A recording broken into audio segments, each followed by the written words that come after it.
Palantir is trading at around 132 right now, and with a trading PE of around 152, and that alone tells you the stock is not being priced like a normal software name.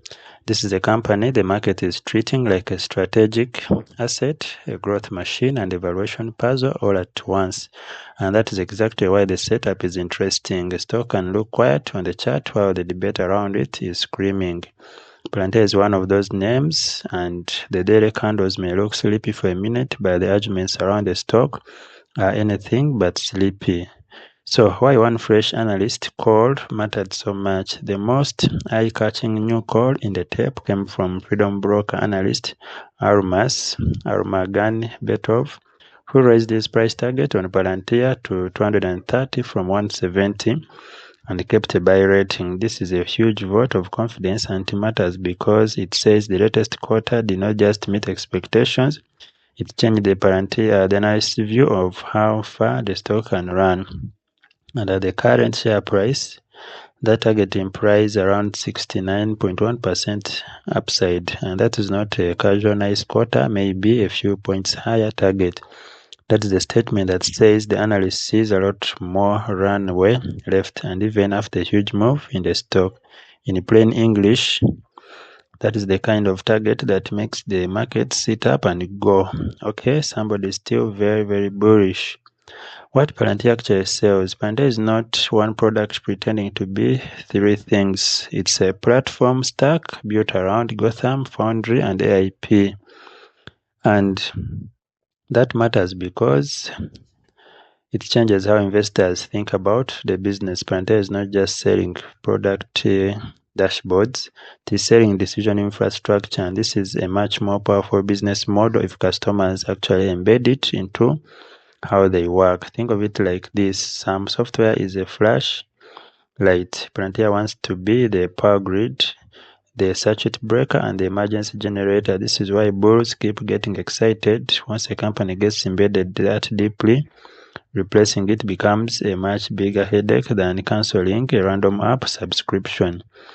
Now, the quarter was not good, it was loud. The reason why this analyst call got attention is simple. Palantir's latest quarter was genuinely strong. In Q1 2026, revenue grew 85% year-over-year to 1.63 billion. And the company raised its full year 2026 guidance. And also US commercial revenue growth was 133%, which is the kind of number that makes growth investors put down their coffee and check the screen twice. And Root has reported the same core story. Revenue beat estimates, adjusted EPS beat estimates, and the business continued to show strong US demand across both commercial and government segments. And this is the tension with Palantir. In one sentence, the fundamentals are behaving like a company's hyper-growth mood. The stock, meanwhile, is behaving like a crowd that has already heard the good news and is now trying to decide whether it has paid enough for it.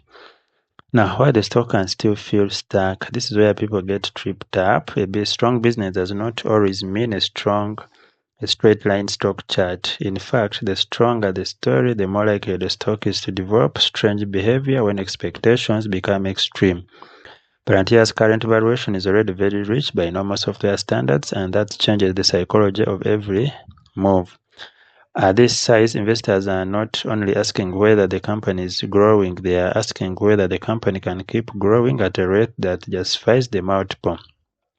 This is a very different question. The first question is about quality. The second question is about gravity, and that is why a stock can have great quarter and still move sideways afterwards. This is not always because the market is disappointed. Sometimes it is because the market is digesting a story that is already very widely understood. Imagine a restaurant that just served the most incredible meal of the year, but the bill was also wild. Everyone leaves happy, but nobody is exactly rushing to order another full banquet 10 minutes later. This is Palantir right now. Impressive food, expensive check, and a table full of people arguing over dessert. Now, the analyst upgrade says the rally is not over. Freedom Broker's target hike is important because it says one thing clearly. At least one serious analyst believes the stock is still underestimating the scale of the opportunity. Moving from 170 to 230 is not a tiny adjustment, it is a major revision in the expected value of the business. And it's not happening against the backdrop of the quarter that was already extremely strong. Analysts usually do not make giant target jumps for fun. They do it when the data says the prior model may have been too conservative. At the same time, this is a kind of upgrade that does not mean the stock is easy from here. It means the company is still creating enough momentum that the bulls can make an incredible case for much higher prices. Now, if you're benefiting from the video so far, please like, share, and subscribe. And if you want more like this, please let me know in the comments by commenting more. And please support us by becoming a Patreon for more videos and more insights about more diverse stocks like Palantir. Now, our market beat currently shows that one analyst covering Palantir with an average price target of 195.16 and a buy consensus. This is a very strong signal that Wall Street is not giving up on the name. It is not just giving the stock a blank check either.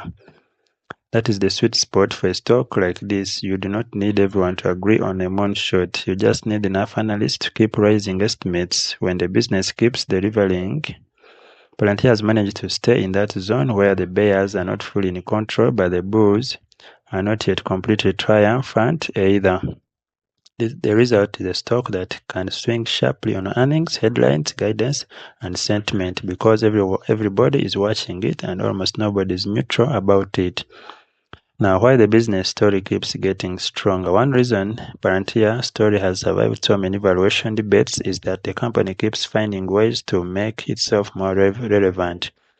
The government business has been a foundation for years, but commercial adaptation has been the real unlock for a broader long-term bull case.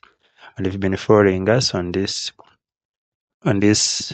channel, you know that we've been bullish on Palantir, especially commercial side, which is of interest to us more than the government side. And so we are seeing the results of our prediction. Now, Palantir's first quarter results showed exactly why. Both the government and commercial sides were strong, but the US commercial growth was the eye-opener. And that matters because a lot of investors are worried Palantir would always be too dependent on government spending. The argument has gotten weaker as commercial adaptation has expanded. The company is no longer just that defense software firm. It is increasingly a platform that businesses are willing to build around, and that is the difference between a company that can have one impressive quarter and a company that can keep compounding for years. One quarter gets applause, multi-year platform adaptation gets the big valuation debate. Now, the price action still looks like a tug of war. Even with all that good news, the stock market can still act like a stubborn teenager. Palantir can report blockbuster growth, raise guidance, even an analyst upgrade to 230, and the stock can still take a breather because traders are asking whether the move already priced in the excitement. This is why the chart matters less than the judgment underneath it. Bulls see acceleration, bears see valuation. Neutral investors see a stock that may need time, and time is often the most underrated variable in market psychology. The stock does not have to explode every day for the synthesis to work. In fact, some of the healthiest long-term setups are the ones that look like a little boring right before the next leg begins. This doesn't mean every quiet stock is going to rip. It just means quiet is not the same thing as broken. What are your thoughts? Please like, share, and subscribe. And remember that God loves you and gave His only begotten Son that we might have life. And also remember, we are having Patreon where we shall be talking about stocks that are like Palantir. If you're uncomfortable investing in Palantir, especially because of the military AI involvement in the war, please subscribe there. We can talk about more stocks that can do like Palantir in the coming years. Thank you and blessings.